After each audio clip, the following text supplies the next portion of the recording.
Hello दोस्तों, आपका स्वागत है मैथजेनिक्स में। हम पिछली वीडियो में चैप्टर 3 की कंप्लीट थ्योरी पढ़ चुके थे। आज हम पढ़ेंगे एक्सरसाइज 3.1 प्रश्नावली 3.1।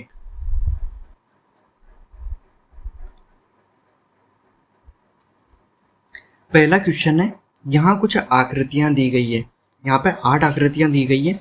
प्रत्येक का वर्गीकरण निम्न के आधार पर करें। पहला है साधारण वक्र। इन आकृतियों में बताना है कि साधारण वक्र कौन कौन से हैं। साधारण वक्र क्या होते हैं? पेंसिल को कागज से उठाए बिना बनाई जा सकने वाली आकृतियां साधारण वक्र कहलाती है।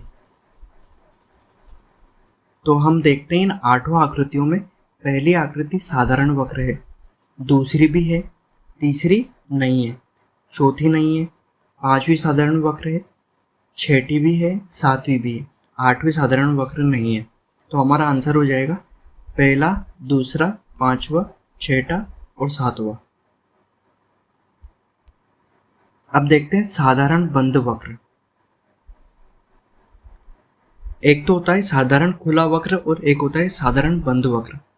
खुले वक्र में कोई एक शीर्ष का मुंह खुला होता है और बंद वक्र पूरे तरीके से बंद होता है।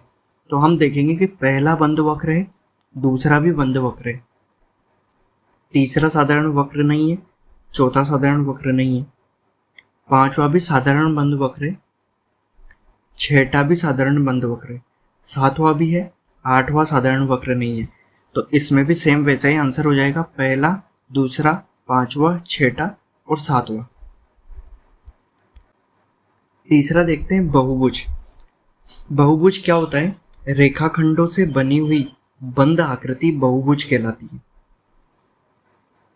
तो पहला बहुभुज है, दूसरा भी बहुभुज है, तीसरा बहुभुज नहीं है, चौथा बहुभुज है, पांचवा नहीं है, छठा भी नहीं है, सातवां भी नहीं है और आठवां भी नहीं है। तो हमारा आंसर हो जाएगा पहला, दूसरा और चौथा।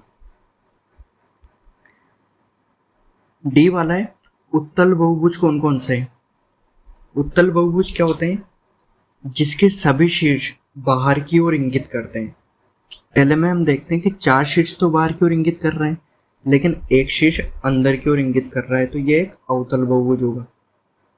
दूसरा वाला उत्तल बहुभुज है, तीसरा नहीं है, चौथा भी अवतल बहुभुज है,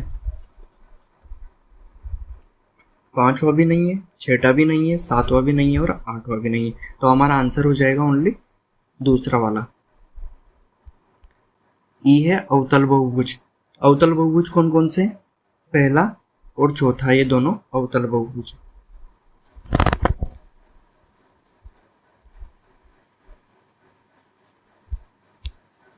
दूसरा क्वेश्चन है समबहुभुज क्या होते हैं? ऐसा बहुभुज जिसमें भुजाओं की माप और कोण के मान बराबर होते हैं समबहुभुज कहलाता है। जैसे एक त्रिभुज समबहुभुज होगा, इसमें तीनों भुजाएं बराबर होंगी और तीनों कोण बराबर होंगे।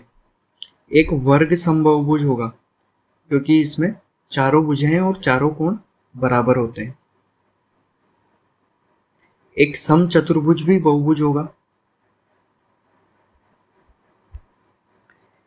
एक समबहुभुज का नाम बताओ जिसमें पहला है 3 भुजाएं होती है। तो ऐसा समबाहु त्रिभुज होता है जिसमें 3 भुजाएं होती है, तीनों बराबर होती है और तीनों कोण भी बराबर होते हैं।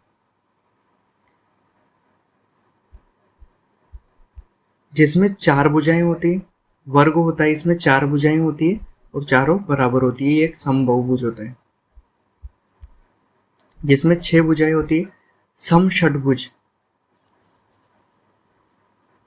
समषट्भुज एक समबहुभुज होता है, इसमें 6 भुजाएं होती है और 6 ही बराबर होती है। हमारी एक्सरसाइज 3.1 यहीं खत्म होती है। अगली वीडियो में मिलते हैं एक्सरसाइज 3.2 के साथ।